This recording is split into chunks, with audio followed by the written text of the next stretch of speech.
So again, good morning once again, and then good morning to students. Can you see my presentation now? Yes po. Okay, so we are actually talking about research. Research is a process of systematic inquiry that requires collections of data to answer scientific question. Okay, everybody knows this already. So research method has not come up overnight, but has evolved through a series of discussions. Okay, so kailangan natin mag-discuss. So how to start a research? Begin with observation. Then, when studying something, describe only facts that you can see, touch, smell, and hear. You are not making any guesses, thus, this is not an opinion. Meaning, observation is a descriptive of what you see, hear, taste, feel, or smell. Okay, like for example, this one. If you are asked to observe or to say something about what you see, ano sa palagay nyo, what do you think you will say about this picture? So according to this character, it says here, oh, this liquid is green, correct. And it is leaking from a brown can. That is also correct. I also smell it. I cannot say correct because I cannot smell it, but the way he look at it, he only described what's going on. So that is a factual information. So when you are conducting research or making record on your experiments, you have to record everything what you have seen in the experiment. Everything. Okay? The way this character describing it, okay, here. Now, when to formulate a hypothesis? After making observation or gathering background information, the next step is to formulate a hypothesis. When you say hypothesis, hypothesis states the anticipated cause and effect that may be observed during the investigation. Okay, as I have said, the hypothesis of Madame Curie states that radioactivity could be used in a search of a new element. So, next to that, we have to do a research design, planning. Okay? Sorry. Parts of the research project work together and address the research question. Making a research design involve the teacher and the student. So, I would advise or suggest that students, when you are making your research design or plan, it must be discussed with your teacher. Hindi pwede na kayo-kayo lang. Dapat both teachers and students discuss together kung ano yun ang dinidesign natin. Students must work with their ideas as well as materials available in their environment. This is how I facilitate my students. What is now your idea? And I have to listen to them. If that's your idea, then, like for example, may isang high school students ask help from me. Sir, would you help me in formulating my research? Sabi ko, no, I cannot help you, but what is your plan? He said that I want to burn plastics, okay, or to decompose plastic, polymers. Okay, the first step you have to do is to read about plastics. What is plastic? What is it made up of? What chemicals?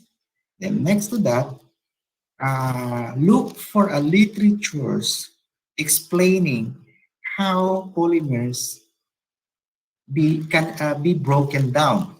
So, ang catalysts, we are actually looking for a catalyst. It digests. And after that, doon natin planuhin how to go about with your plastic. Okay, and then you have to consult your chemistry teachers on this also. So I don't reject the idea. However, I have to facilitate the students to come up with a proper procedures on how to go about with his research. Okay? Kasi idea niya yun eh. Next. The scientific method is not linear. Okay? Ito yun. We can start anywhere we want as long these elements are there. Okay? When well-planned and effectively implemented, the science principles will situate students in learning varying level of inquiry. In this way, students are given an opportunity to be both mentally and physically engaged in science education experiences provided for them. Okay, next. May pandemic pa tayo. Paano yan? Tumataas pa daw ang number of cases. So, ako ito. Learning science at home combines doing science investigations, that is research, that is gathering data or information through observation and concretizing practices to enable to stimulate students' interest to learn more. So this is my home. I bought my own microscope, and then this is my dining table. Ang dining table ko ginawa ko laboratory table, and then all my materials here, dining plates, at saka yung the specimens, I'm using that at home. Okay? Hindi naman yan masama kasi munggo seeds lang naman yan. A thorough observation is a must. Therefore, ang ini-emphasize ko dito, we have to observe how munggo seeds, my interest there is the first step, initial reaction of munggo when you soak it in water. What happened? Okay? So, yan ang ino-observe ko. And then I have to separate those malaki na ang growth at saka ang maliliit. Tapos sinisequence ko sila. And I ask myself, bakit yung iba very slow? Ang iba very fast.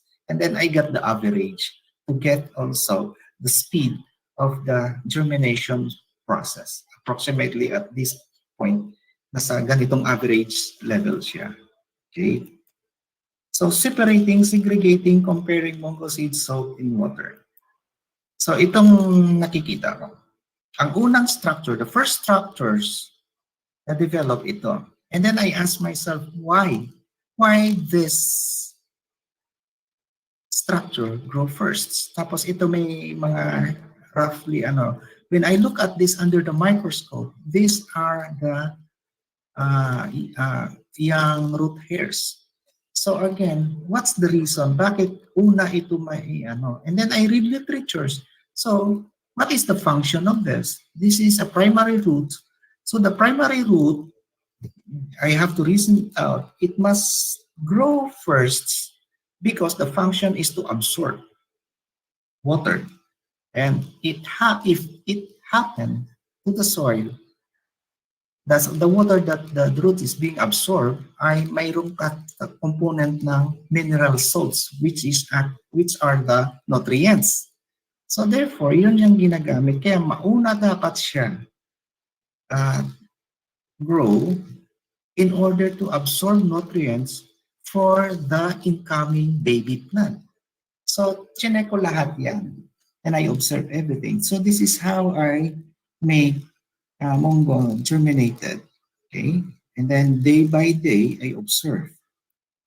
And then 3 days after germination, okay, 2004, last year ko ito ginawa, yan na sila.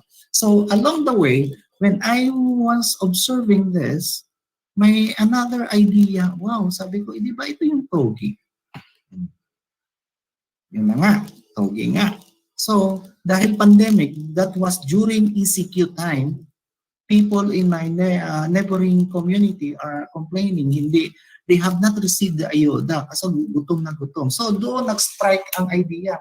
I have to teach people how to grow munggo seeds or germinate munggo seeds to make a togi, and this is food. Okay. Until such time, I was able to come up with this. I cook it. I made my own ramen, put toge. So tawag ko dyan, toge ramen ni Toto. Okay? So therefore, an investigation, I can make an simple investigation in my house just to learn, develop construction of knowledge. So I studied more about mungo seeds. Okay? Germination, marami pa. Okay? So therefore, teachers need to devote a greater proportion of lesson time to helping students use ideas associated with the phenomena they have produced rather than seeing the successful production of phenomena as an end in itself. Okay? So, pag may lab, ito mga bagay na ito, actually, inano lang naman nila ito, ang experiments nila, ay just to see if this malatayon solution could affect the growth of fungus grown outside. Pag na-observe ng mga estudyante nito, ng Balara High School students ito, na hindi naman pala namamatay sa malatayon ang fungus, however, nakita nila, ina-absorb ng fungi, certain species, ang mga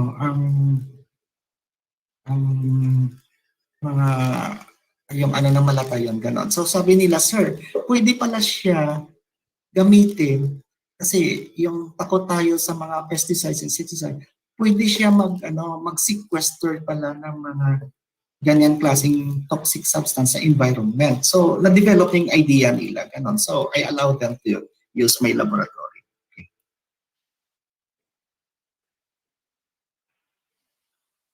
So, right now, when I teach sa college, ito naman yung na-develop ko, conceptualizing a topic for a science investigative project. So, ito yung mga steps. Hindi ko pa ito na-edit ng maayos. Okay? Step 1, I ask my students, think of an issue or topic of interest based on a real-life situation that you would like to work out. For example, malapit kami kasi sa Talipapa sa may Cruz Naligas. Every time I buy fish, nakikita ko yan. In a tilapia fish vendor, clean up their fish by removing internal organs, scales, and fins. These are discarded parts of fish. And these are organic materials that may undergo decomposition. So that's how I observe. This is my observation. And I use the word decomposition because I know already what is decomposition. Okay. So, pwede pala i-decompose yan. Ganon. So, I went to literature.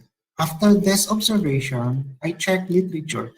What is really the meaning of decomposition? So, decomposition is a natural process of dead animals or plants being rotted or broken down into their simpler form.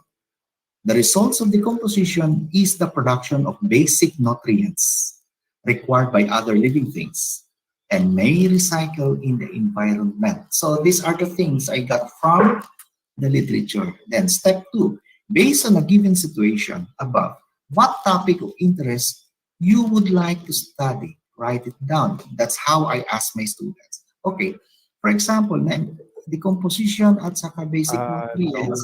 Yes? Excuse me po, Doc. Yung presentation niyo po is na-post na po na naman. Nag-stop po ulit yung presentation. Nag-stop? Yes po. Kung na pinapakita yung mga pinapakita niyo po kanina, sayang. Can we go back? Yeah. Saan nag-stop yun? Sa pinakaunang, opo, sa yung pinakaunang mugo na lang po, sir. Kung paano siya nag-grow, yan. Next Yan. na po. Next na po. Yan, dyan na po tayo dapat. Opo. Hindi na po namin nakita yan, to. Okay. Thank you po. So, nakikita na? Opo, Doc. Okay. So, as I have said, on this nano-germinate, I examine everything. I observe everything here. Okay? So, the development, the early stage of root hairs, nandito yon. Ito yung nakikita. So, I read literatures. Ano bang function ng root hairs? Root hairs should develop for the plant to absorb water. Yun ang part na nag-absorb ng water. Okay? So, I allow them to grow further. So, nakikita niyo itong stages of development of mungo seeds. And then, ito, nakikita niyo ito, yung 3 days after germination. Can you see this? Ah? Yung yung apat na picture po ba, no? Hindi, dalawa na lang. Hindi po siya nag-move. Yan po, yan. Nag-move na po siya. Yan, nakikita na po namin. Ayan. Apo. So, upon seeing this, I was able to associate these things to a toge na kinakain. And it's true, that's a toge. Ano ko na lang, ganito ko na lang para hindi siya mag-move. So, ibig sabihin, nagkaroon ako, I have another idea. This is how toge is being made. Therefore, next, nakita niya. Yes po, Doc. So after I made a lot of documents, recorded everything, naisip ko pwede kainin to. So gumawa ako ng ramen ko. Yan.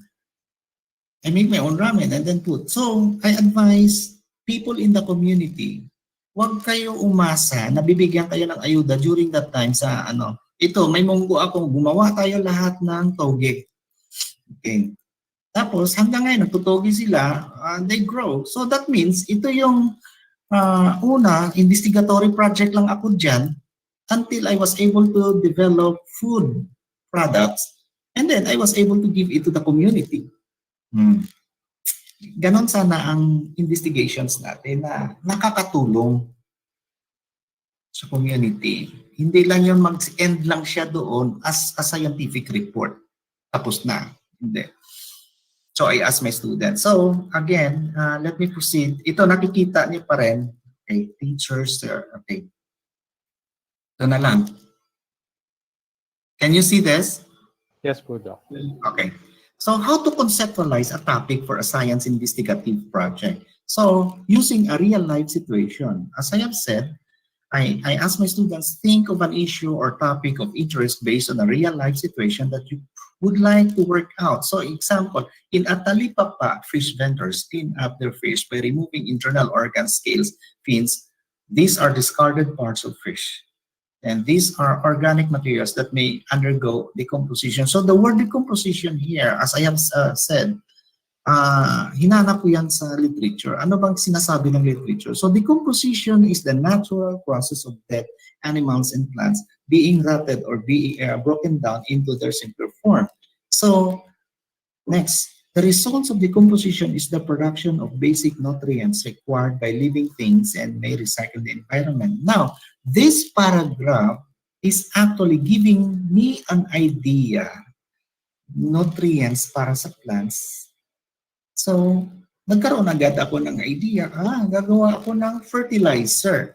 Actually, what I was thinking here is a liquid fertilizer.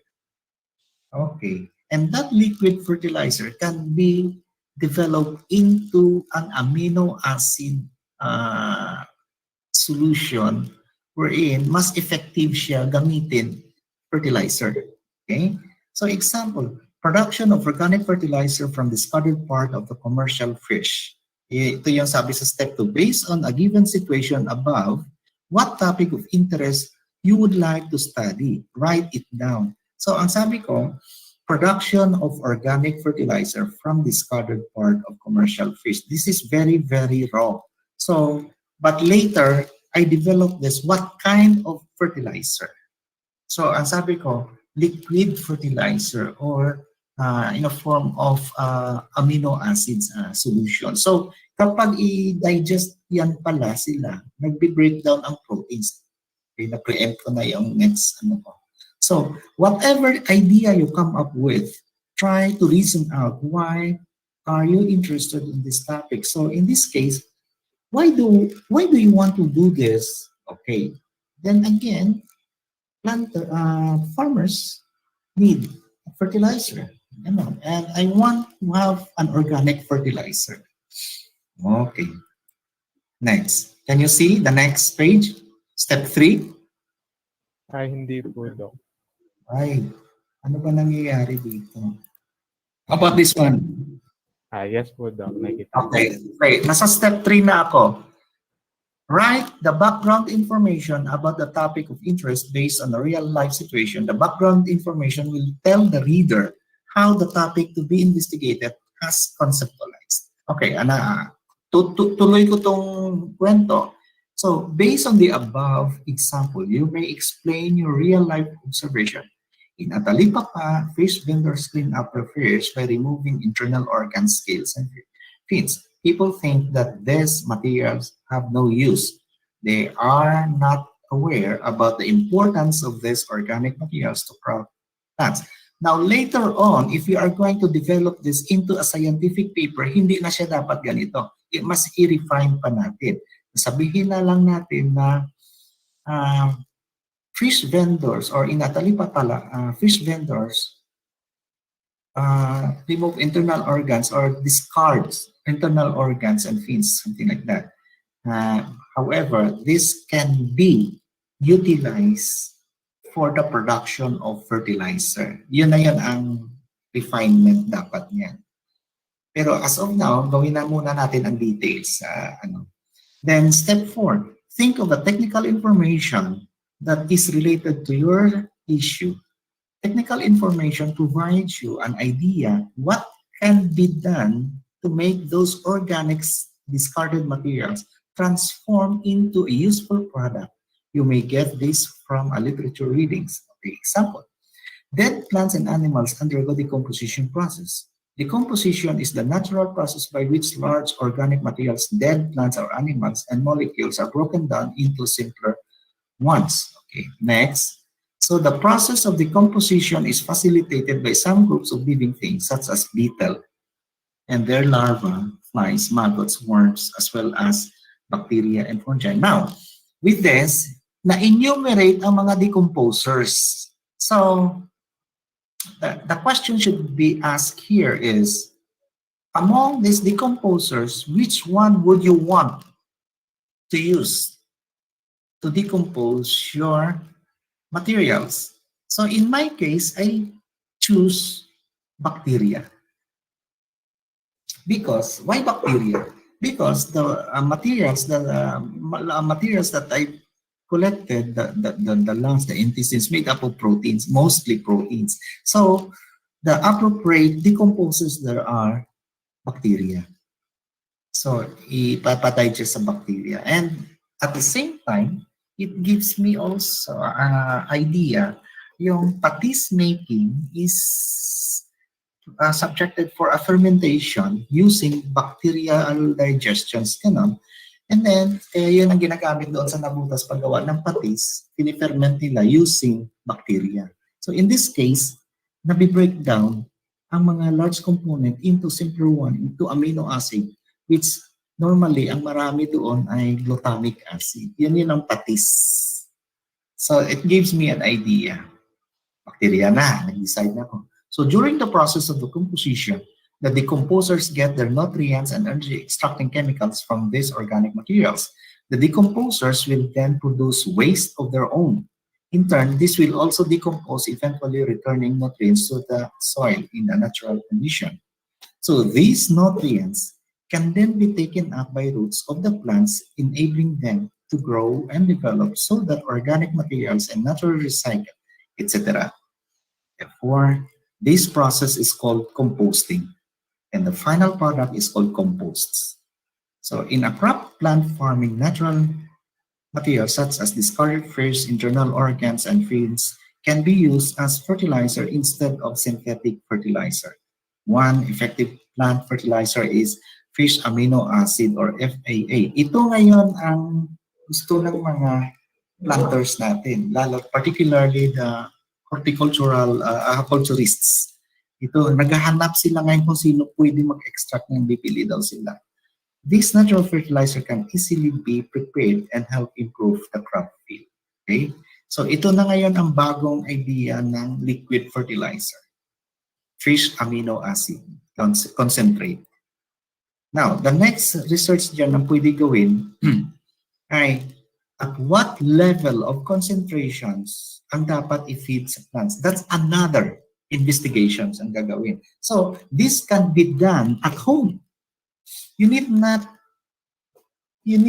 to use standard equipment or laboratory equipment. Okay, so just make your own fertilizer. And next,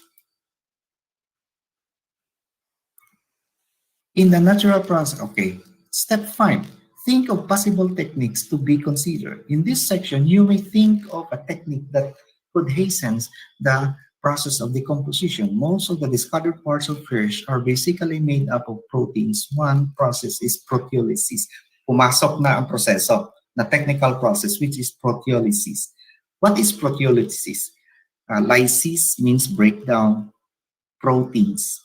Okay, proteolysis is a process of breaking down proteins. So, papaano? How are we going to break down proteins, or how are we going to start proteolytic activity?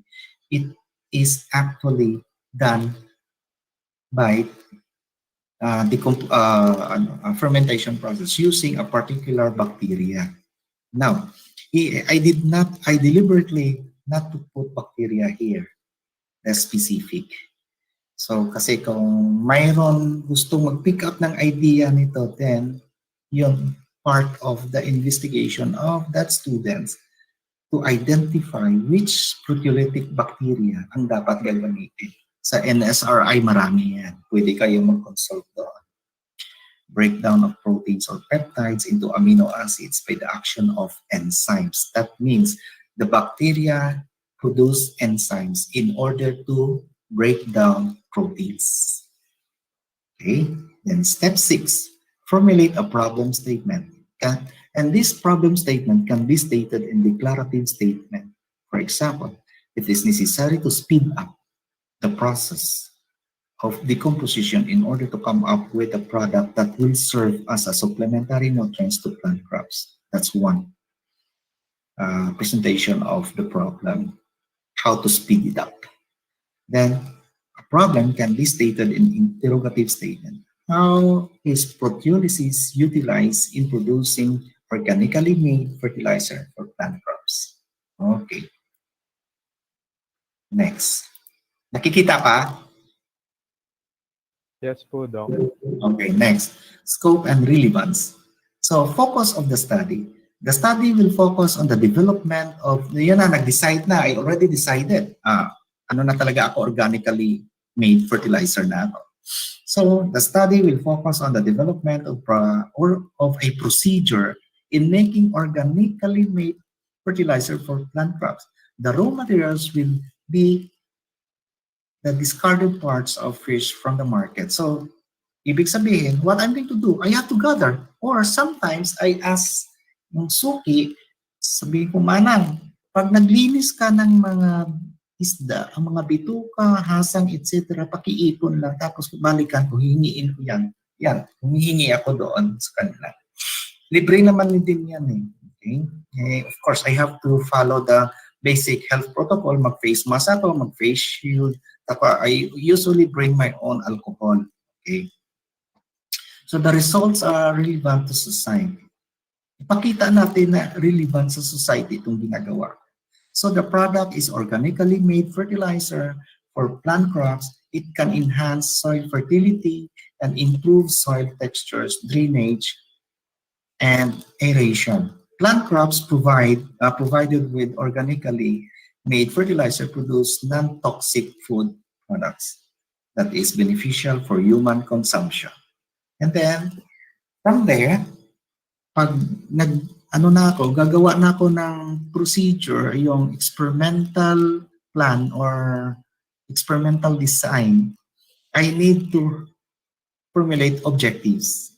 So what objective means is, what do you intend to do? Anong gusto mong gawin? So ang example nito, start with the infinitive words such as to determine, to formulate, to develop, to try out, or to test how effective this fertilizer. Yun yung dapat ang objectives. So, In this case, I think up to this point lang muna ako kasi itong steps na ito, proposal ito, hindi pwede kumpletuhin sa results kasi wala pang result, hanggang objectives lang. Kasi the objective now will tell us what to do, how to plan an experiment na. Kaya mag-determine ang objectives such as to determine, to evaluate, to develop. Ito dapat dito kunin ang idea how to come up with a research or experimental design. Okay? O-connect yan doon. Then next, it says here that science education in the context of STS, Science Technology Society, situates science learning in a human context and makes science relevant to all, to the lives of all. So, Science Technology Society provides students an opportunity to conceptualize method of educating Filipino learners to nurture scientific and technological literacy for all. What I want to say here is that don't just say you are students. Okay, if you students are listening to me now, I told also my students, we have to serve the community as teachers of science, science teachers. So whatever things we learn from our teachers, particularly sa Quezon City Science High School, hindi dapat yan mag-stagnate yan as your own personal knowledge. We have to educate people in the community, starting from people in our home, parents, brothers, sisters, kung mayroon ka, at saka yung iba dyan, may mga kasambahay, tuturuan natin sila what we have learned from our teachers sa classroom. So this is what I'm trying to say, Filipino learners, naturuan natin ang educate. Okay? Then, Filipino learners include people in the community, people in industry, policymakers, people in the business sectors, people in the academy, as well as students in both undergraduate and graduate level. That means all of this type of people are considered Filipino learners. And we who have studied something, it's our responsibility to share with these people. Kaya dito sa lockdown kami sa UP ngayon, what I did, itong mga volunteers sa mga communities around our area, yan, ito yung Hardin ng Rosas, dito ako nakatira. Nakikita niyo po? Picture. Yes po, Doc.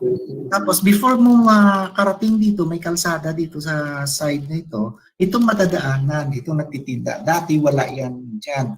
Taglagay lang ng lamesa hanggang sa lumaki. So kami dito, ang mga singles na hindi nagluluto, dito ako kumakain. I eat lunch or dinner here, not because na gusto ko lang kumain. I want to help them. Dapat I have to buy something para may kita sila.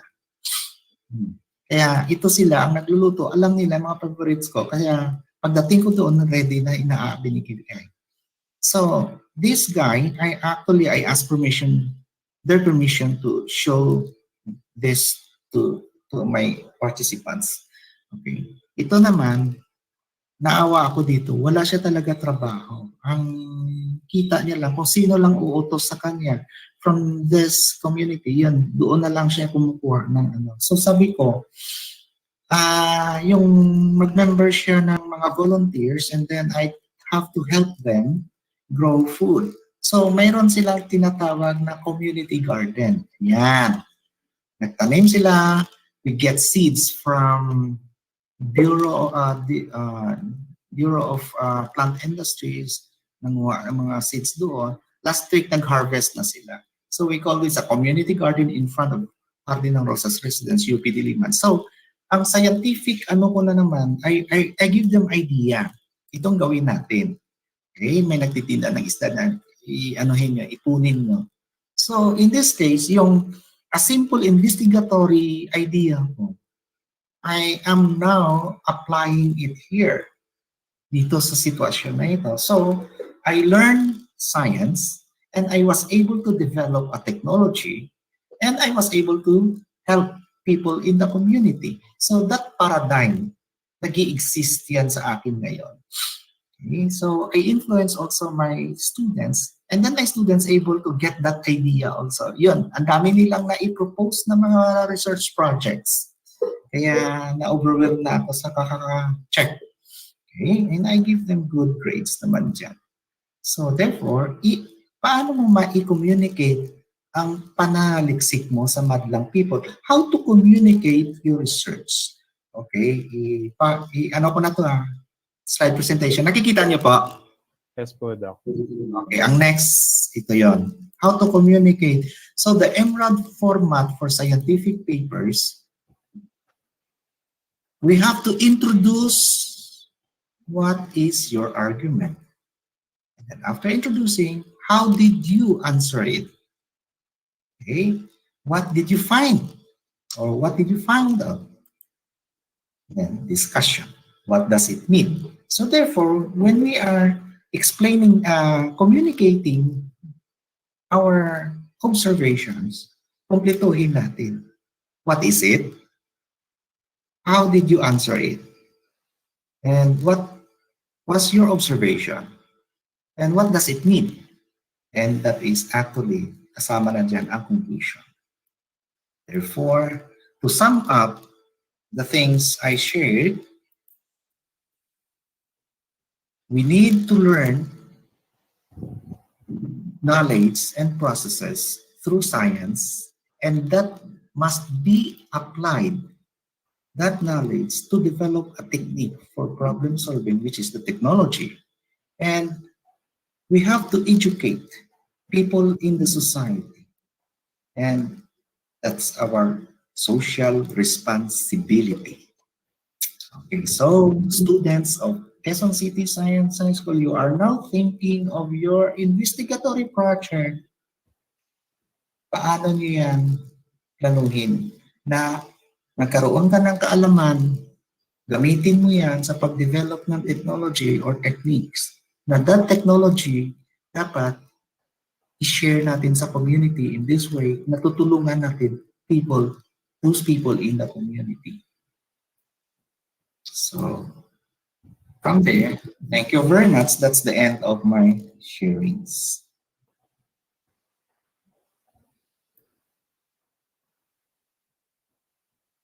Ayan. Okay. Question na po. Ayan, thank you very much, Dr. Reyes, in giving us your time and expertise for this topic. So, for us, Sciencean community, the open forum is now open. If you have questions or clarifications, also for the teachers, for to extend our knowledge within this topic. So you can put your questions or clarifications in our chat box, and will be relayed by our class advisor in the main link.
Do we have questions?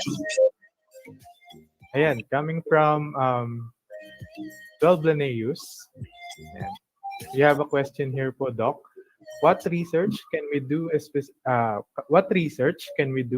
especially now we're in the middle of pandemic, and how can we do it po? Okay.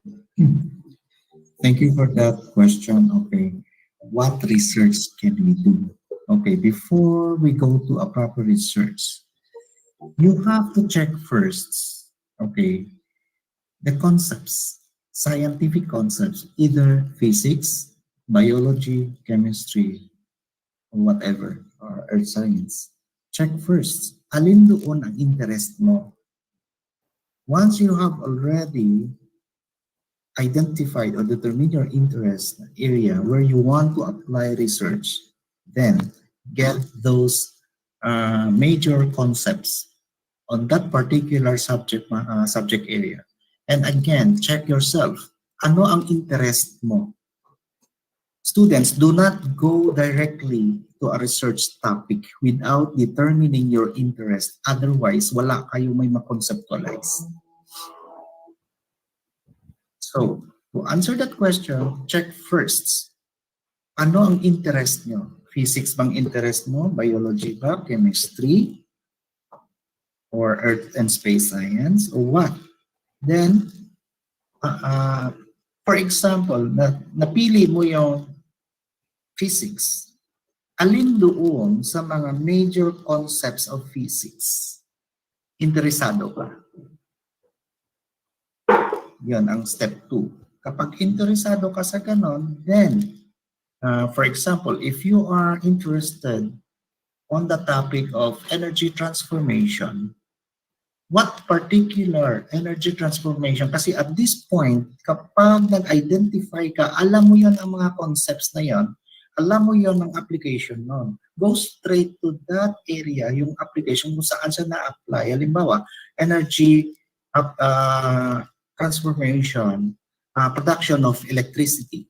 Diretso ka kaagad sa other observation mo. Ano ba yon ang means and ways of producing electricity dito sa Philippines? Mayroon tayong windmill, di ba? Mayroon tayong hydroelectric power. Mayroon tayong etc. So, alin naman doon hanggang sa pinpoint mong pinaka-interests mo. That's how we make research project or topics. Ayun. So, kumbaga po, Okay, kung saan, yes, Doc. Okay. So, kumbaga po, kung saan tayo passionate or saan enthusiastic na topic. Tama po. Hindi pwede na manghingi ka ng topic kung kani-kanino na hindi ka interesado. Otherwise, mag-i-end up ka ng failure dyan. Opo. Ayun po. So, I hope that answers the question, ano? Doc, meron pa po isang, coming from 11 Kepler po.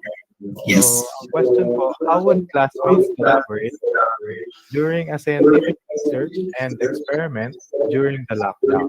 Or is this exclusively a solo project? Okay. I like that question.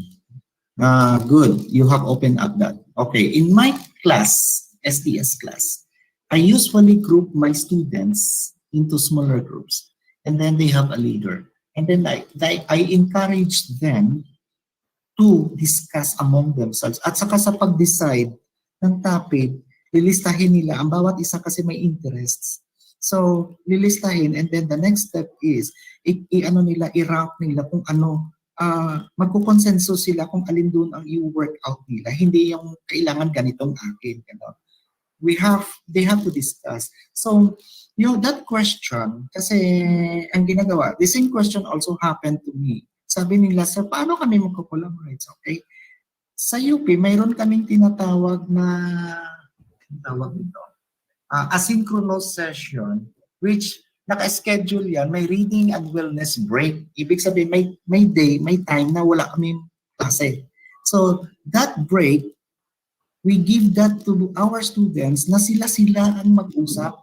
So collaboration starts by discussing among themselves. Minsan gumagawa sila ng group chat sa messenger at lahat sila ay sinasama nila ako kasi by the time na hindi na nila kaya mag-discuss, nandoon ako, nangihingi sila ng tulong sa akin. And then I immediately guide them. So in this case, nakaka-collaborate na. Ang collaboration hindi lamang doon sa paggawa ng actual experiment, kundi collaboration, pouring out ideas what to do. Tapos may leader yan na magko-consolidate. Tapos i-agree, tapos i-present nila yan sa klase ko, sir, ito na yun ang nabuo namin. Kukomentahan ko na lang or I make comments to improve, hindi yung i-disapprove ko. I always accept their ideas, ganun. So, pagdating naman sa experiment, doon, sasabihin ko, okay, paano ang data gathering procedure nyo? So, itong plano namin. So, I myself, as teachers, naghahanap ako ng ways kung paano sila makagather ng data. Yun ang ginagawa ko. Like for example, sa segregation or decomposition ng mga waste material sa UP Diliman. So I have to contact Office of the Community Affairs. Tapos kung sino naka-assign doon, tapos sasabihin ko sa estudyante, okay, all this person, doon mo makuha ang data mo kung paano nila, ano. So that means, nag-iimbestiga ka na. Ganun lang yun. Have I answered the question? Yes po. Actually po, ang Capstone Research is a group project po. Tama ba ako, Sir? Dapat hindi siya individual. It must be group. Because there is no, my philosophy is, there is no such thing as soul scientists. Opo, ayun. So, another question po, ayun po, kinlarify po ni Sir Sagkal. Another question po from 12 Galileo. So, do you have any recommended consultants or institutions that are open beyond the current pandemic situation? For instance, in one situation, optometry daw po.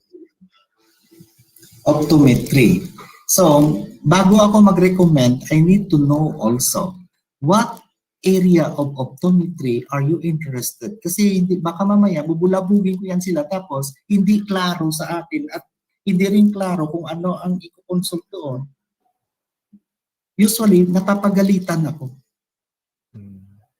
So if you are looking for a consultant, be sure klaro na yung itatanong mo ang i-consult mo. Hindi pwede consultant mo siya as all the time, pati the whole paper, kagaya ngayon, may Makati Science High School ba yun? Sorry to mention.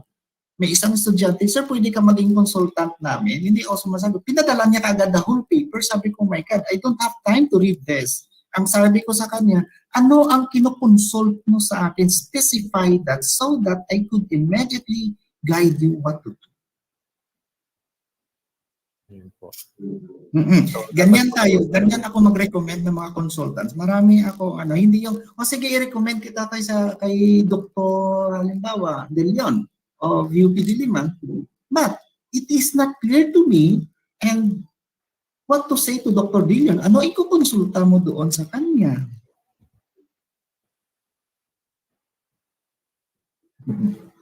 So it's difficult to give. And then bound ako by what we call data privacy law. Hindi basta-basta mamimigay ng pangalan. Otherwise, makasuhan ako noon. Dapat may agreement tayo. Klaro sa atin dalawa at klaro din sa akin doon sa friend ko na ito ang gusto sa ng estudyante. Then that's the time na i-recommend ko yun.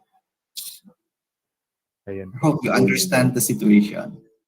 At nasagot naman po ang tanong. So, I think that's it po. No? Wala na tayong following questions. And again, thank you very much, Dr. Reyes, for that bunch of information na beneficial po sa atin, mga teachers, at sa mga students. We hope that this will help our students to level up research in the new normal. Ayan. Okay, thank you also. So to extend our deepest gratitude for Dr. Reyes, let us welcome Mrs. Jacqueline A. Gagasa, Teacher 3, in reading the contents of e-certificate to be awarded to Dr. Reyes. Ma'am Jackie.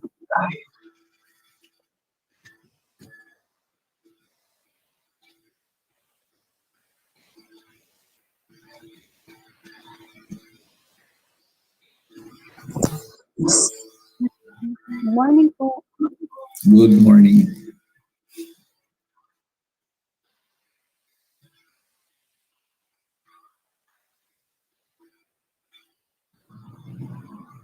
Ayun po. Hello po, Ma'am Jackie. Ayan. Okay.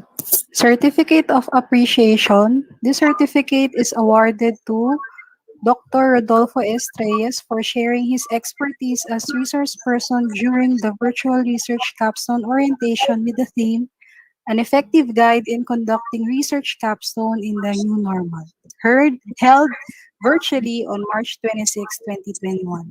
Awarded this 26th day of March 2021 at Quezon City Science High School. Signed by Mr. Richard R. Sagcal, Senior High School Research Coordinator, Cheryl S. Verdadero, Senior High School Focal Person, our Assistant Principal 2, Rosalind C. Castro, and our School Principal 3, Remedios P. Dano. Thank you, Sir Thank Reyes. you very much. Thank you also. Again, we, the Sentient community po, are very grateful to you, Dr. Reyes, in giving us this time and expertise for this event. So before we continue to our next resource speaker, ayan, thank you po. We would like to remind our students to be registered for this morning session with a given link in the chat box. And so our dear teachers din po, our co-faculty are extending their thanks to you po. Okay, salamat din po. Namimiss ko na Quezon City Science High School. Okay. Thank you very much, Dr. Reyes. Okay, thank you po. May I exit or what? Yes po, Doc. If you have another meetings po. So, Thank you very much salamat po. po. Okay, Keep in touch okay. with you po. Okay, so I have to exit now. Thank you so much. Okay. So stay comfortable and listen attentively all throughout our session. And then moving on, the next topic of this event is a walkthrough to research capstone. Yeah. So Ma'am Lai, are you there? Andiyan si Ma'am Yes Lai. po, hello Ayan. po. Ayan. Can you do Ay. the honors to introduce our next resource speaker? Ayan. Yes, sir. Ayan, with pleasure po. Our next resource speaker, alam na natin, kung babasahin natin ang kanyang resume, siguro bukas pa tayo matatapos. Ayan. So, without further ado, Mr. Richard Sagcal, ayan, babasahin lang natin yung konti sa mga achievement ni Sir. So, currently, he's a senior high school teacher 3. Yan, science and research teacher po siya. And then, one of his achievements, ito yung international speaker in the 25th IUPAC ICCE 2018. Ayan. So, without further ado po, let's give the floor to our very own Mr. Richard R. Sagcal. Thank you very much, Ma'am Lai, for the very lovely introduction. So, may 8% may screen po. Okay, thank you so much.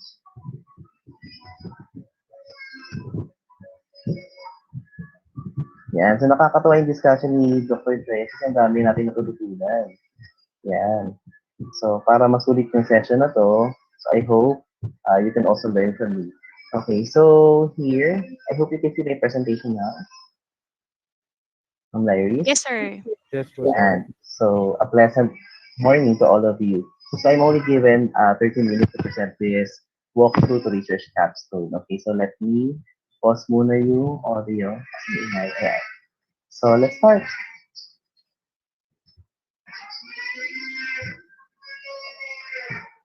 Yan. Okay, so the first thing that we have to do before we go to the research capstones procedure and how we can implement research capstone during pandemic time is to revisit the curriculum guide or the data curriculum guide.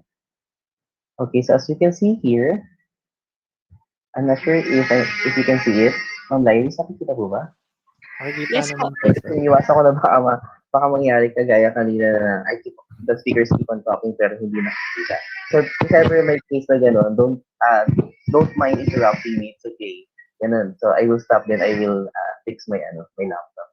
By the way, going back, okay, the first thing that we have to revisit is the curriculum guide. So, as you can see here, the curriculum guide, I will no longer discuss it thoroughly, but I will just allow you to see it. Okay, as you can see from the scientific problem downwards, okay, students are expected to finish the paper, right? So as you can see here in this section, they have to defend a science project before a panel.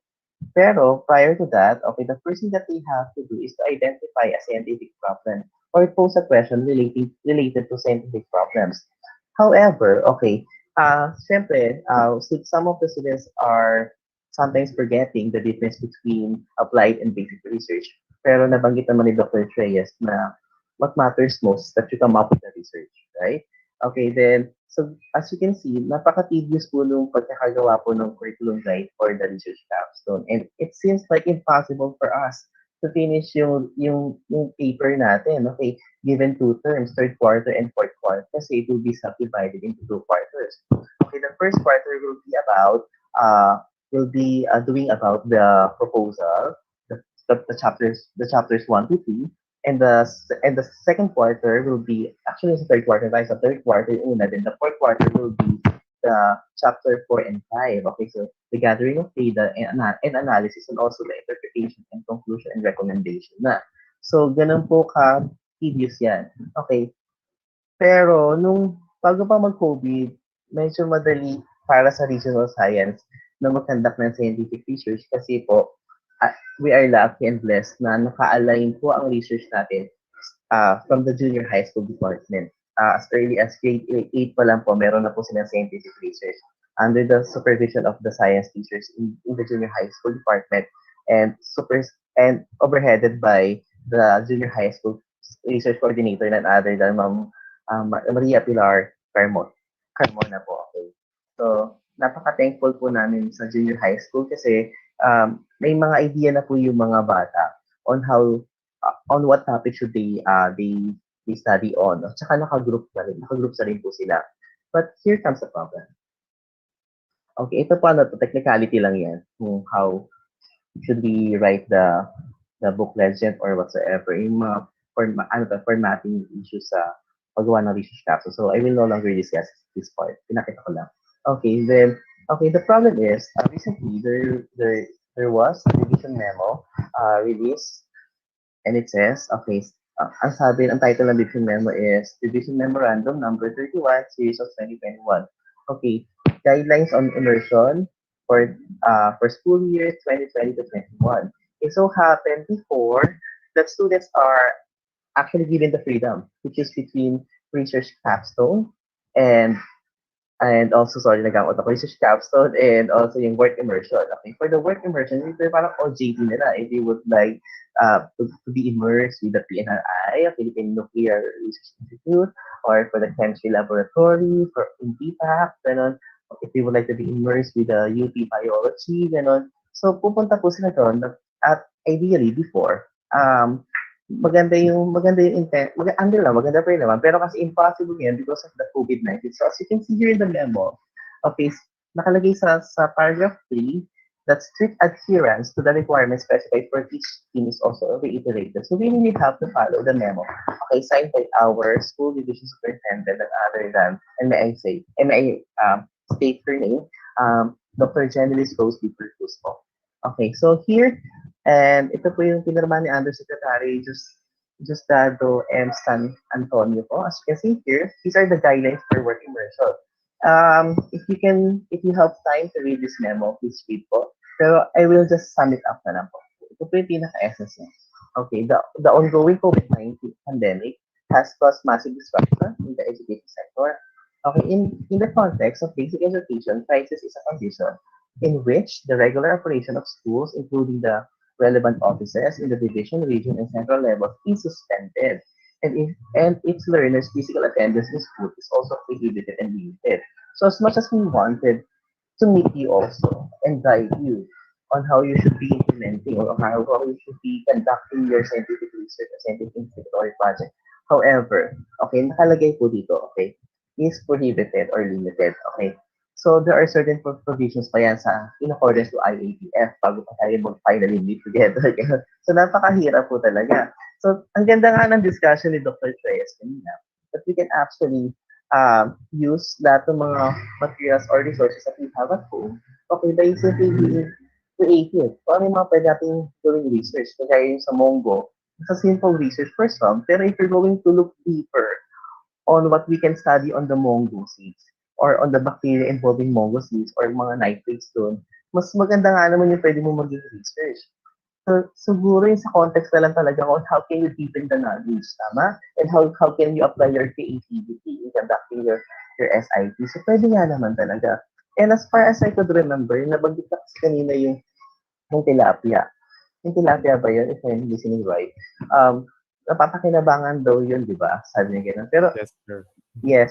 Pero natatandaan ko, yung batch 2017 to 2018, yung first SIP namin, Scientific Integrity Project, is yung extraction of collagen out of tilapia scales. Okay? So, tinatapon lang naman natin yung kaliskis ng tilapia, right? Tapos, pero nagawa nilang collagen yun para sa mga third-degree burnt foods. And nanalo yun, I think, na second place sa Regional Science and Technology Fair way back 2017-2018 school year. Okay? Tapos, ano ba yung mga magandang research project na out of serendipity na di-discover ng mga bata? Okay? There was this incident. I forgot to recall the name of the school. Pero ang maganda kasi yung concept ng pagkaka-discover niya yung serendipity. There was this group of students who are trying to extract yung oil from the bangus naman. Not from the bangus, from the catfish. Sir Payan, anong Tagalog ng catfish? Can anyone Hito please po, help me? hito. Hito, yes, hito, yeah. Sorry. Okay, okay, from the hito, okay. So they would like to extract yung oil from hito or yung wax para yun yung magiging fuel polish siya. Originally, that's the intention of the research. It so happened that this group of guys, or bunch of guys, nung sila, used to play basketball. So, ang kasama sa procedure nila is kailangan, they have to boil yung hito. Kasi hito, bakit hito, sir? Kasi yung hito sa bandang Marikina, medyo invasive kasi itong animals na to. So, itong mga animals na to, itong mga fishes na to, invasive yan. So, nakakasira siya sa biodiversity ng ocean, no, hindi ocean, ng ilog dun sa Marikina. So, siyempre, alam naman natin kapag invasive, nawawala yung mga ibang species, hindi na nag-gain balance yung ecosystem, right? Okay, so ganun siya. So, dahil doon, napakuluan niya sana. Nakalimutan niyang, naka-pressure cooker, nakalimutan niya na saglit lang sana niya pakukulan. Nakalimutan niya nagpapakulo siya, naglaro sila ng basketball. Okay, it's so happy na sobrang tagal nung pagpapakulo niya. Hindi lang po wax yun nakuha nila, but also, nagulas siya. Siyempre, may story ilalim. Nagulas siya na sa ibabaw, ang nagpo-flow na is biofuel. Kasi naka-discover itong group of students ng biofuel. And out of serendipity, naging novel po yung research nila. Then who would have thought, ba, na ito yung mga tinatapon lang natin, gaya sinabi ni Dr. Reyes, yung mga household sources natin, mga household wastes natin, pwede pa natin pakinabangan, di ba? So maraming bagay yun. And also, halimbawa, usually, maganda sa research, pag-isipan mo, kung tama yung sabi ni Dr. Reyes, kung ano yung field of choice mo, na field of course na gusto mong kunin in the colleges. Then from that, mamimili ka ng topic kung talagang field of interest mo. Kasi hindi mo siya lalayo kasi gustong-gusto mo yun, right? Okay, so yun yung unang gagawin natin. Okay, next.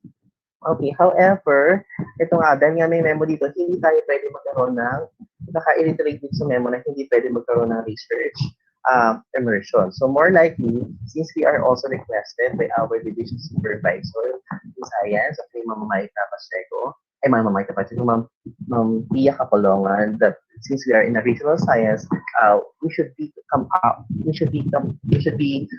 taking, okay, scientific research or scientific investigatory researches. Ganun. So, yun po yung dapat. Okay, so here, as you can see, all progress monitoring and evaluation, including the submission of the reports and implementation of work immersion or its equivalent shall be conducted using different modalities applicable and appropriate in accordance in all government levels but still guided by the provision of DO 39 2018. So, yun po. So, kailangan, kung halimbawa naman talagang mag-work immersion tayo, pero kasi hindi nag-a-align yung gusto mo na i-immerse yung mga bata within a place, pero hindi sila aalis ng bahay nila, and that's impossible. And nakalagay dito, hindi talaga, okay, unless approved ng IATF. And madali pang proseso yun, okay? So yun po yung gusto namin reiterate in this session na ang reason po, that's why we decided, okay, we decided to come up with a research capstone instead of work immersion is for your own safety din po. Opo. Sabi nga po ng mga doctors at ng mga nurses na kakilala ko, wag po daw masyadong makulit sa paglabas. Kasi minsan, mahirap ang kalaban natin. We cannot see it, right? Okay, so, hindi mo alam whether pag-uwi mo, makaka-acquire ka or hindi. Whether mag-work yung antibodies mo or hindi, or yung immune system mo will be optimum level. You can never tell, okay? So, we can proceed now to the steps to finish a research capstone project. So I will be teaching few steps, okay, or few tips para matapos tong research na to, okay. Pero ang ganda ng pagkakasabi na ni Dr. President, parang buo na yung totality ng pinaka-session natin. Okay. Okay, the first thing that you have to do is to choose a research topic. Okay, so as you can see here, okay, in choosing the research topic, the first thing that you have to do is to identify the field or discipline of science that you are very much interested in.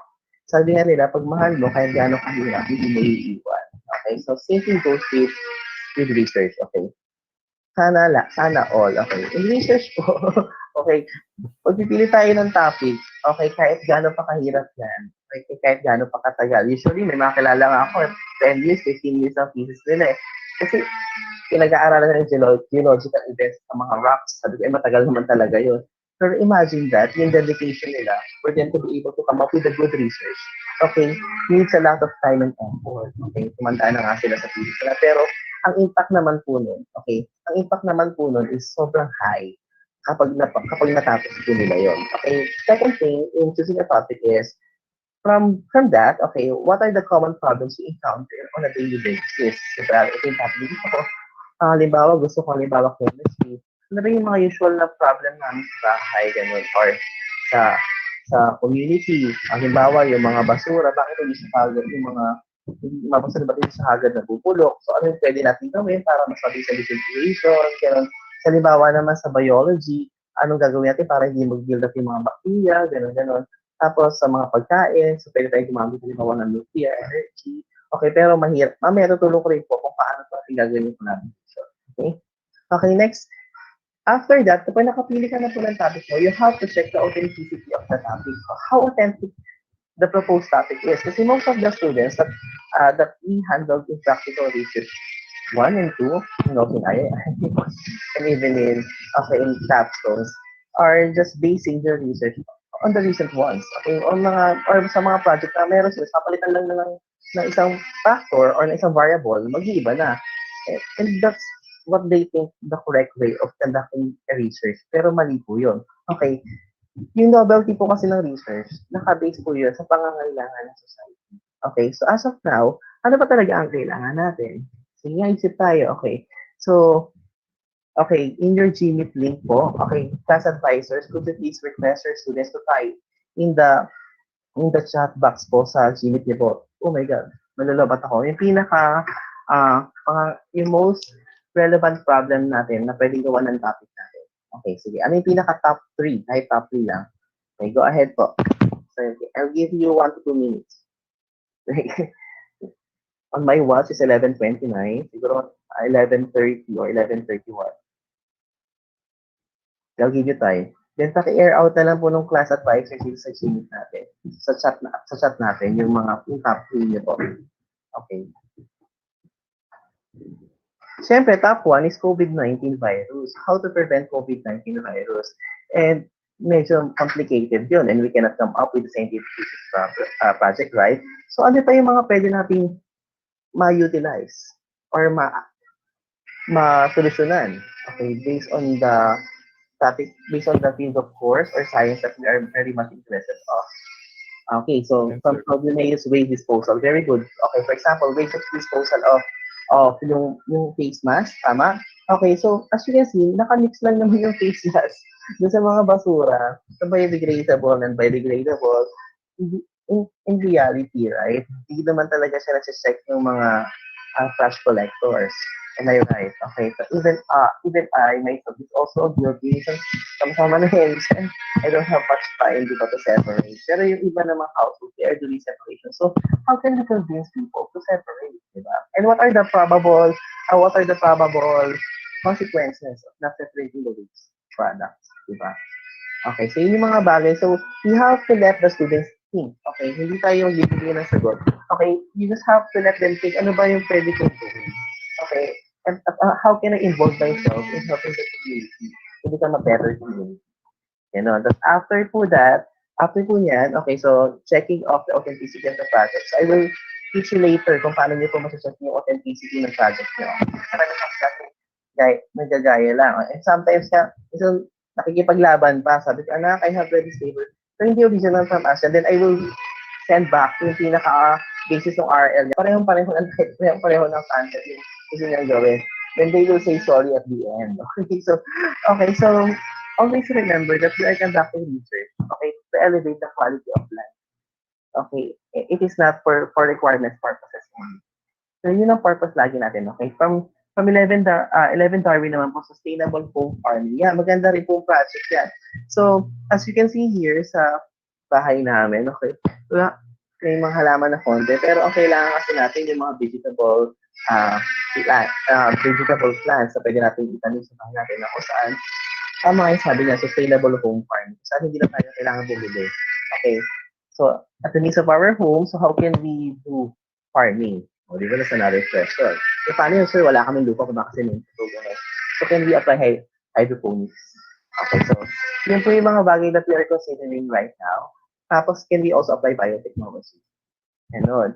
So, maraming mga bagay. Pero ang nagiging question yun, so, paano yung collaborations? Paano yung partnership namin with the institution? How can we verify that the things that we are doing are actually right or we are in the right track? You know? So later po, we will go on to it one by one.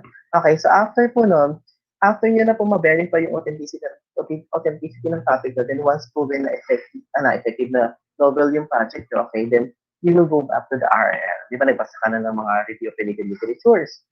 Bakalit ka po ulit. Kasi mamaya, teka lang, parang nabasa ko na to parang meron na. Teka lang po, what if I combine these two? Mas novel yata yung effect. Mga ganun po. Okay, tapos after nun, then that's the right time you will start writing a research proposal. So as you can see here, I have here a sample timeline lang na not exactly na yan ang gagawin for week 1 and week 2. So it's up to you. Okay, so the decisions are all yours. Ikaw po yung dapat. Tsaka depende po sa availability ng mga resources and ng mga experts din po. Okay, so number 1 in writing a research proposal is how to write well. Okay, so the first thing that you have to do is how can I write well? So, ano yung mga steps? So, we will be teaching you how to write well. Then, after that, okay, what are the proper citations format? Okay, so, mahalaga po kayo. Mahalaga po yung kasi, halimbawa, APA, American Psychological Association, magkakaiba po kasi ng formatting styles yan at ng reasons kung bakit yun po ang ginagamit nila. And then after that, after writing a proposal, okay, authenticity check po ulit. Dito na po nailagay yan. Then after authenticity check, then once proven authentic po talaga yung proposal. So bakit pa ulit-ulit yung authenticity check? Kasi you are incorporating okay, some of the resources or some of the text from different resources or different sources. So from that, you can also check kung halimbawa na, okay, plagiarize at on paper ko, then I didn't know yet. You know, so I can revise and improve this paper. Okay, then next after that, okay, communication and collaboration. This is important. Okay, the first thing that you have to do in the communication and collaboration is to search and research. Okay, so paano kayo maghahanap ng partners o ng experts in that field? Okay, so the easiest way for you to be able to know. Okay, siyempre halimbawa decided ka na, halimbawa physics ang gusto mong kunin. Okay, siyempre maghahanap ka sa Google. Okay, so Physics Institute in the Philippines, hanapin mo. Then from that, you can look for specific topics in physics that you would like to study on. And from that, look for the contact persons there. Tapos, you look for the emails. Emails po muna. Then we are also providing letters for our templates to our students for them to be able to write it directly to the to the experts from different institutions. Then side naman po namin yun. Make sure lang po yung advices po. Na-check po nila yung letter prior to sending it to the institutions. Kasi minsan, medyo demanding yung approach ng mga bata. Then we are being prompted by the institution. Hi, Sir Richard. I have received the email of your students and they sound too demanding. So could you please send the proper etiquette and blah, blah, blah, blah. And okay, so that's why we incorporated also yung values at yung etiquette sa research. Okay, so kailangan po yung ethics in research. Mahalaga po yun. Then, after po ng proper communication, collaboration, partnership with different institutions, that's the right time that we're going to implement our study. So, I will also teach a technique. So, if there are other schools who are listening to us, a technique on how you can successfully collaborate with other institutions. Ito po yun.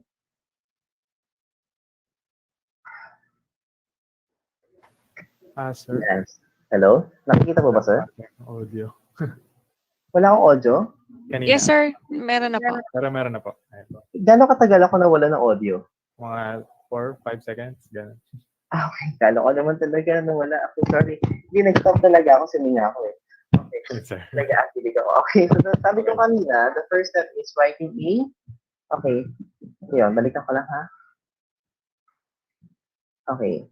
Okay. Writing a research topic. Okay. So, ito yon. So, pag halimbawa, decided ka, nakagawa ka ng topic, check na authenticity. Okay. So, we have to write a research proposal po. Okay. So, ito yung mga sample ng research proposal. Then, as I mentioned a while ago, we are providing templates to our students for them to be able to be guided on how they should be writing. Ganun. Pero, minsan, halimbawa, may qualitative research kasi, or minsan mixed. So, nagkakaroon ng adjustments with the templates po. And also, we give them timeline like this, like day 1, day 2, day 3, then activity that they should accomplish within specific days. Ganun po. Alright? Tapos, ito po yung sinasabi ko kanina, authenticity check. Okay, so, napakarami po mga free.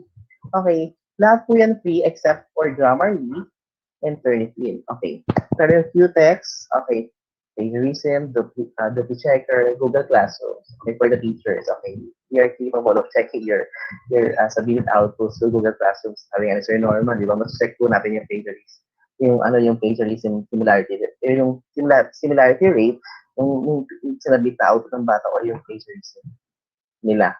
Okay, so yun po. So we have Grammarly po. Sa Grammarly, di ba Grammarly second? Mayroon siyang, pwede mo rin ma-check yung, yung, yung similarity rate sa Grammarly, pero you really have to subscribe. Okay, for the Turnitin, you have to subscribe, pero since we have account here, we could provide it to you. Okay, so we're going to make a group na lang, a group of faculty, then we will be assigning accounts to you.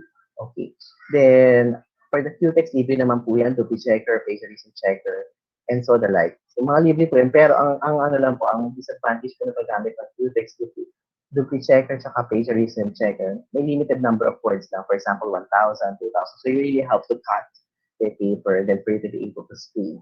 Okay?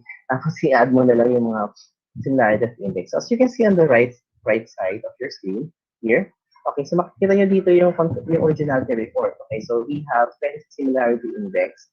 Although medyo mataas siya, because we are requiring students to revise the paper, then rerun the paper. Then here, mayroon siyang internet source nakalagay doon. Then publication and also sa student papers. Dito namin nalalaman yung authenticity ng paper niya sa mga list of sources. Okay po? So nalalaman din namin kung if you come up with the same research paper. Kasi when we click that, makikita talaga namin parehong I cannot show it here right now since I only have limited time. Pero let's make it quick na lang. Okay. Then next, after that, okay, bills list. I know most of you are familiar. I'm not sure if most of you rather are familiar with the bills list. Pero bills list is an open access for bills list of predatory open access publishers and journals. Sir, bakit niyo binibigay sa amin yung bills list? Hindi naman kami magpa-publish. Okay.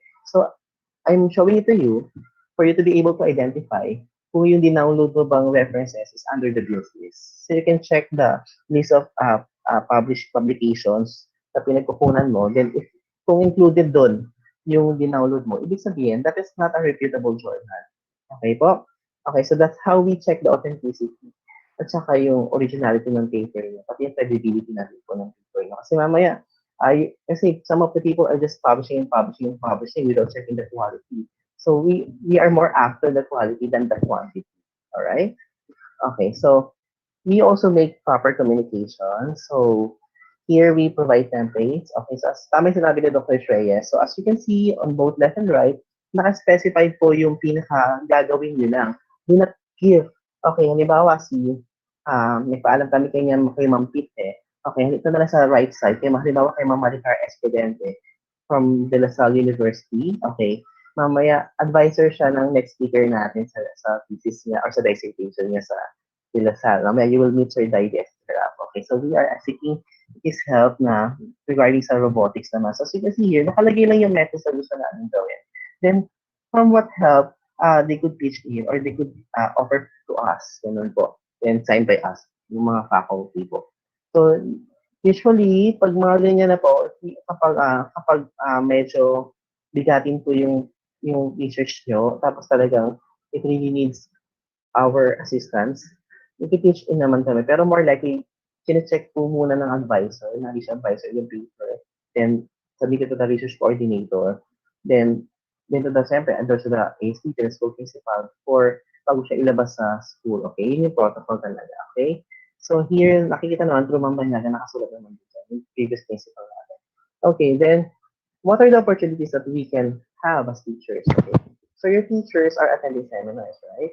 And that's the best opportunity that we could handle. Okay, from the seminars, if they have seen, tapos nakita nila yung mga research issue, ay, teka lang, parang pwede to sa topic ng estudyante ko. Okay, so can we make a benchmark or a partnership with this institution? You can easily approach. Ito yung technique na sinasabi ko. Okay, as a teacher, you have to make your face makapal, okay? Kailangan mong lakasan yung loob mo, okay? At the same time, kailangan mo kapalan yung mukha mo, okay?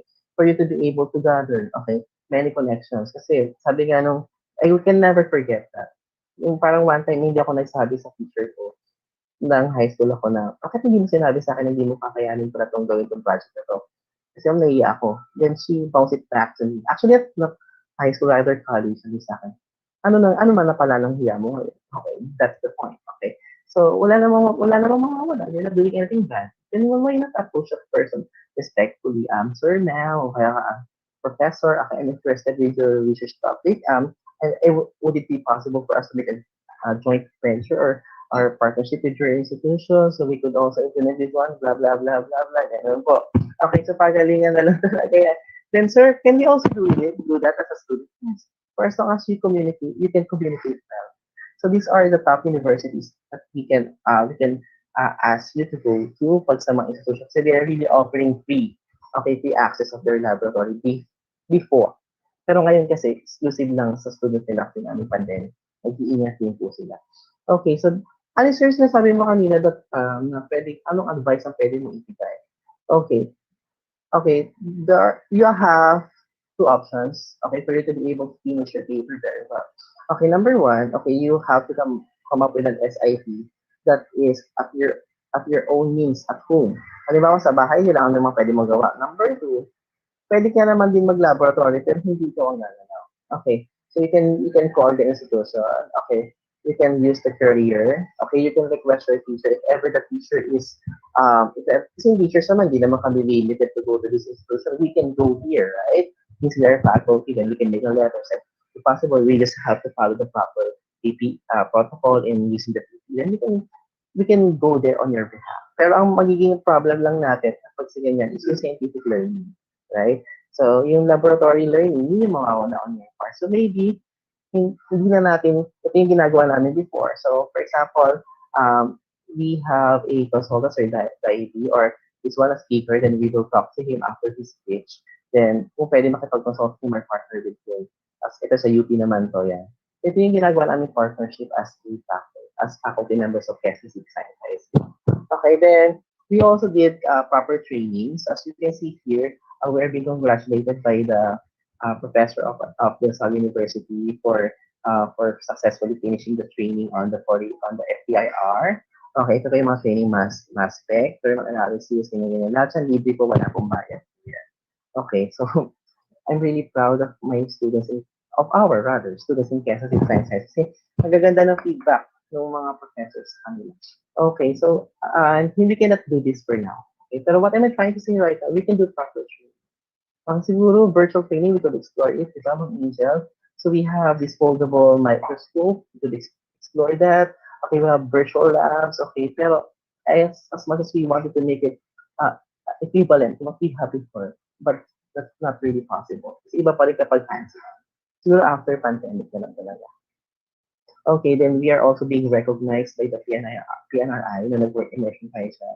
So, these are the old good days. Okay, so yung mga bata, they are having their immersions as well. Okay, so, then after that, okay, so halimbawa, after coming with the good research paper, tapos yung proposal, na-check na, tapos na-implement na, okay, the end product is to come up with a good research capstone project or research paper. So you're going to present it in front of the panel. So recently, we are lucky that the III event was successful, though it was held virtually. Ganon. So, mas nakaka-miss kasi syempre yung face-to-face. Kasi nakikita namin yung face expressions nyo. Tapos ilalagay namin kung what can be improved during your presentations. Pero ngayon kasi, medyo limited lang tayo from the screens of our laptop. So as much as I wanted to shake hands with you, but that's impossible. So what we can do right now is to get a good communication or exchange of communication with one another. So I have here, would like to acknowledge the previous senior high school research coordinators, Sir Capili, Ronald Capili. Okay. So maganda rin po yung nasimulan nilang project at napakahusay dahil na-establish nila yung research sa campus natin. Okay, then after that, okay, so giving certificates, of course, and acknowledging students and choosing the best research papers among them all. All right, so before I end my presentation, I would like to give a short activity. So anong nasa isip mo here? So what can you say about the picture? Okay, so please use the chat box. Okay, then what can you say about the picture? Mabilis na to. Siguro 11:40 tapos na po ako. Okay, nilinisan ko na lang kasi you have to catch up with time. Okay, so what can you say? So, class advisor, please do the same thing as you did a while ago. Okay, just solicit the top 3 or top 5 answers from your students. Basta anything that comes out from their mind. Okay. So, anong nasa isip mo, kaibigan? What can you say about the pictures? Possible ba na makakapag-come up tayo ng SID using the tools? Everything okay. Okay. Ano section ka, Kate? Sana naman hindi ganyan kababaw yung natin, yung perception natin as a regional science student, di ba? Or, di ba? Kasi dapat mas malalim yung perception natin. Sige, bigyan ko kayo ng clue. In the Philippines, bakit kaya ang Yakult natin maliliit lang? Walang ganito kalaki. Unlike in Japan, yung malalaki silang Yakult. What could be the reason, the main reason? Sir, ang alam ko, Sige, go ahead, Sir Payan. kailangan kasing intake agad yung Yakult kasi madali siyang masira. Oh, di ba? Ganyan kalalim si Sir Payan. No? Though he's a math major, he knows that it contains lactobacillus strength or may bacteria siya. Tama ba? Okay. Sa tingin mo, Sir Payan, what will happen kapag halimbawa you keep on, di ba, ganyan kalaki itong Yakult mo, then you keep on opening and closing this Yakult for a week. What will happen? Yung nabasa ko, madali siyang makontaminate, sir. Then what will happen to the person? Pwede siya ma-food poison, right? Or Opo, ayun. Okay. So, worst comes worst, kapag napabayaan niya, pwede rin magkaroon ng mutation in the microorganisms involving there. Tama? Okay, can you remember yung discovery ng penicillin, right? Before, talagang sabi, fungi lang. Virus, bacteria cannot interact with the fungi. Pero, naggulat siya because of his slackness. Naiwanan niya yun doon. Yun, nagkaroon ng penicillin. Diba? Nag-interact na yung fungi sa bacteria. Or yung bacteria sa fungi. They interact with one another. Right? Then penicillin patok. Okay, so, if you're going to think deeper, okay, if you're going to go out of your box, okay, hindi tayo mag-iisip ng paano lang yung nakikita natin, okay? But rather, we're going to think beyond what we can see. Mas maganda tayo magiging research project natin at the means of our home. Ganun lang kasimple. Madami pa po tayong pwedeng gawin sa bahay as SIT. We just have to explore it. And you just have to read a lot of related literature as well. Okay, next. Ay, hindi pa rin. Hindi ko talk sa ano.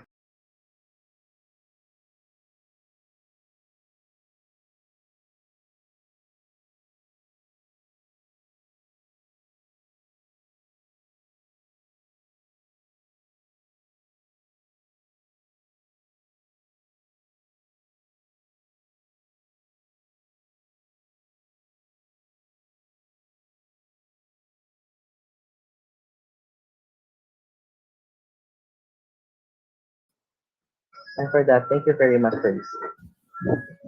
Ayan. Thank you very much, Mr. Sagkal. No? What an instructive walkthrough in doing capstone research. Ayan. Sabi nga niya, sir, mahalin natin ang research. So for your information po, karagdagan lang po about Sir Sagkal. He is an alumni of the PNU since in 2008. He earned his master's degree in Masters of Science in Science Education at Ateneo de Manila University and has units or earned units in Master of Arts in Education, in Science Education pa rin, in National Teachers College. So he started teaching since 2008 and became a faculty member in Our Lady of Fatima University. So sa ngayon, he is a senior high school teacher, our research coordinator, our research organizer for this program. Ayan, ang ating master teacher one, and also our good friend and good advisor for research. Ayan. So that is Mr. Richard Sagcalford. Okay. Yeah. So if you have any questions for Sir Sagkal discussion, ayan, you can post your questions in our chat box so it can be catered. Ayan. So, meron po ba? Ayan, sabi ni Sir Norman, okay ka ba dyan? Okay. Ano to, kaya daw po malalaking. Yeah, tama naman yung sagutin nila. Okay. Ayan po, question from 11 Darwin. Pwede po ba intersection sa capstone po? Yung ka-group like Darwin tapos Linnaeus. Yes. Yes, actually, ginagawa na namin before yan with certificate. Ayun. Students from these sections are combined from these sections. I think mas madali siya ngayon kasi online ngayon. Mas madali po Kumpara yung yeah, communication. mas madali yung communication. Kumpara dati, they really have to go from one room to another and Opo. meet the same schedule. Okay. Mas madali po ngayon. So, ayan, another question po from 11 Darwin. Strictly Okay. quantitative research lang po ba? If yes po, can I ask po bakit quanti lang po? Di po ba pwede ang qualitative? Actually, pwede pong mixed method. For so as may quantitative po siya. For so as we can see the scientific investigation part. Okay. Pero kung purely qualitative po siya, hindi naman sa we are prohibited. However, we are mandated or advised by the Division Science Supervisor. Okay. Nabanggit ko na yan kanina. Okay. We are requested since we are in a regional science to come up with. Tsaka kung babasahin mo rin yung curriculum, yung curriculum guide, nakalagay talaga scientific research eh. Hindi siya qualitative. Saka Correct. scientific no, sir. Dapat Oo, talaga scientific talaga. qualitative. Oo. Ay, quantitative. Quantitative po. Opo. Ayan, as a stat teacher, ina-encourage ko din Yes, mga opo. students natin na maging Ito na po yung quantitative. application ng statistics nyo. Okay, actually statistics is the language of quantitative research or scientific research. So for you to be able to have a very good presentation of your paper in scientific research, you should have a very good background with statistics, right, Sir Faye? Dapat Yes, alam mo when to use the P-test, B-test, F-test, Yes, ANOVA, sir. ANOVA, di ba? Pearson R, and the like. Okay, how many members per group? Okay, so ideally, during face-to-face, originally, okay, the number of members are from 4 to 5. Okay, then it went down from 3 or during my during my time ng face to face. Pero ngayong pandemic, okay, we have to go back to the original one, to the original group members. So dapat group numbers ng members dapat 4 to 5 po, okay? 4 to 5 members. Okay, so we suggest 4 to 5 members para hindi masyadong stressful po sa part ng mga estudyante. Okay, so paano po kailangan lumabas for laboratories? Okay, so just like what I have mentioned a while ago, okay, yung first option tayo, okay, as much as possible, kung ano yung pwede research na gawin mo sa bahay mo, yun lang muna. Okay, going out to the institution, okay, for checking of your samples is not allowed unless you requested your teacher or not parent, okay, your teacher to do it for you since they are the ones communicating it to the institution. Ganun. Pero, ang magiging problem nyo nga dyan, anak, is we are looking after the scientific skills that you have gained, okay, during the research capsule. Kung kami din na mag-implement, hindi kami rin yung natututo.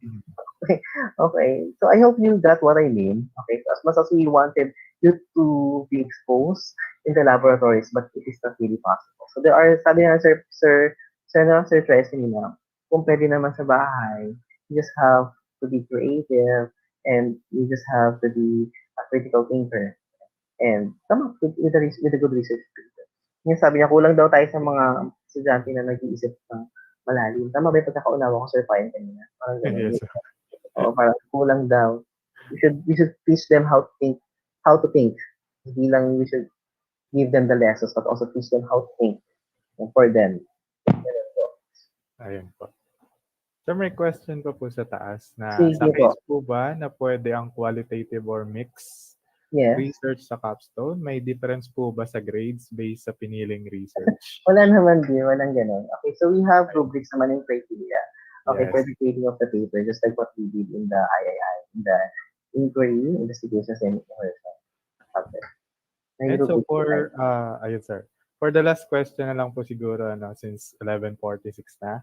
Sige po. Sir, kung ang nangyari ay ang research topic ay hindi po naaayon sa panahon po ngayon, posible po ba na makahabol ng bagong topic? Ayan.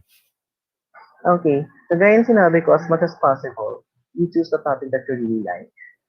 Ganun. Kasi mahirap yung pabago-bago ka. Halimbawa, gusto mo sa ngayon, kinabukasan, iba naman yung gusto mo.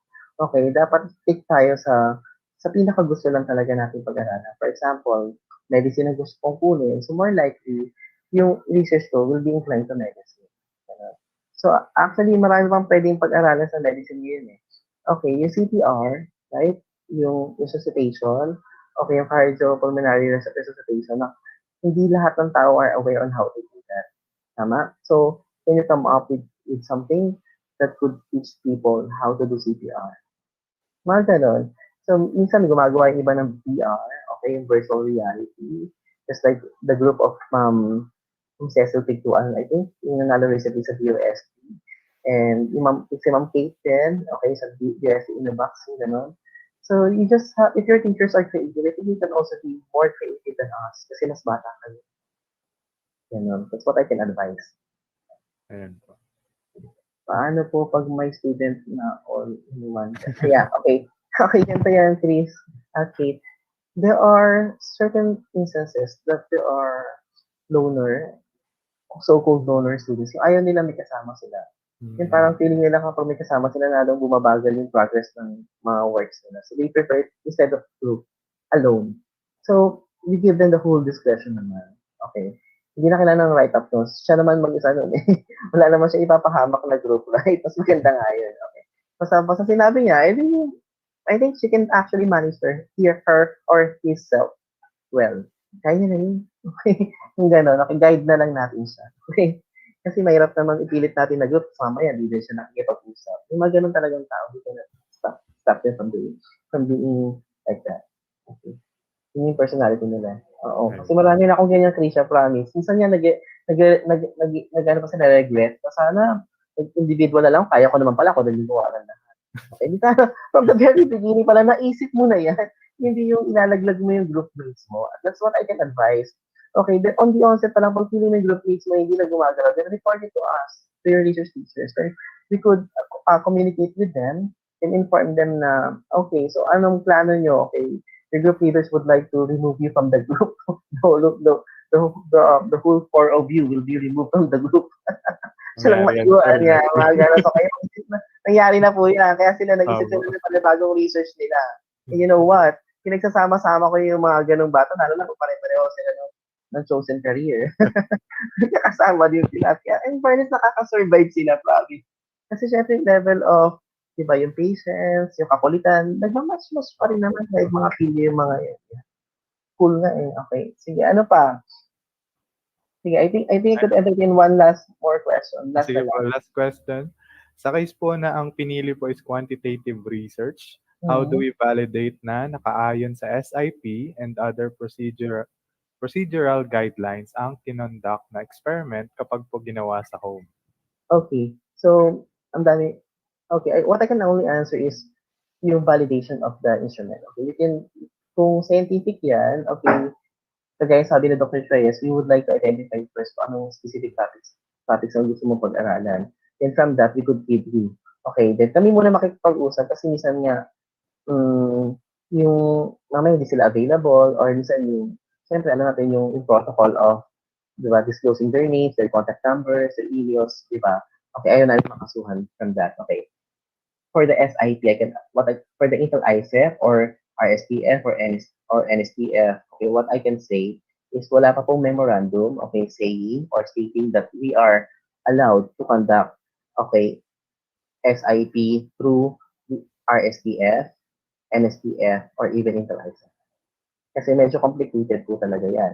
Kasi hinahanapan po talaga ng firms yun that the students went to a laboratory. Ganun po. So medyo, wala pa naman po, kaya don't worry. Okay, just cross the bridge when we get there. Yan. Ayan po. Okay po. I think that concludes the discussion of Sir Sagkal, ano? And I think nandiyan na rin si Ma'am Lai. Galing siya kasi sa exam, no? Yes, kaya Yes, galing po ako sa stat midterm exam. Ayan. Thank you po. Yan. And thank you very much, of course, Mr. Sagkal. What an instructive book. Dahil po sa open forum natin, mas lalong naintindihan ng mga bata kung ano po yung mga dapat nilang kailanganin. So, thank you so much, sir. I guess the students have clearly understood the topic po. May it help you students in conducting your research. As we extend our greatest appreciation to our Mr. Sagkal, may we again call on Mrs. Jacqueline Gagasa for the awarding of e-certificate for sir. Thank you po ulit, sir. You're welcome po. It's my honor. Ayan, Ma'am Jack. Hello po. Ayan. Hello, Jackie. You, Sir Sagkal, Certificate of Appreciation. This certificate is awarded to Richard R. Sagkal, MSc, for sharing his expertise as resource person during the virtual research capstone orientation with the theme, An Effective Guide in Conducting Research Capstone in the New Normal, held virtually on March 26, 2021. Awarded this 26th day of March 2021 at Quezon City Science High School. Signed by the Science Department Head, Cecilia Oco Giran, our Senior High School Focal Person, Cheryl S. Verdadero, Rosalind C. Castro, our Assistant Principal 2, and Dr. Remedios P. Danao, Principal 3. Thank you, sir. You're welcome po. Thank you po, Ma'am Jack. And Thank thank you very much, Sir Richard Sagkal, ano? So we are very grateful for having you today. Ayan. So from this point, we are now halfway in our program. We hope that everyone is doing fine, making yourself cozy while attentively participating in our discussion. Let us fuel out our tummies with lunch to keep the gears running. Ayan. Ayan. But do not forget po to come back and stay with us at 1 p.m. for the afternoon session with Dr. Erabo with the topic, How to Communicate Scientific Findings. And also remember that we have an afternoon session attendance after the program. Ayan po. Happy lunchtime. Sana po masarap ang ating mga ulam. Balik po tayo ng 1. Ayan. See you at 1 p.m. Kain na po tayo. Happy lunch. Bye-bye po.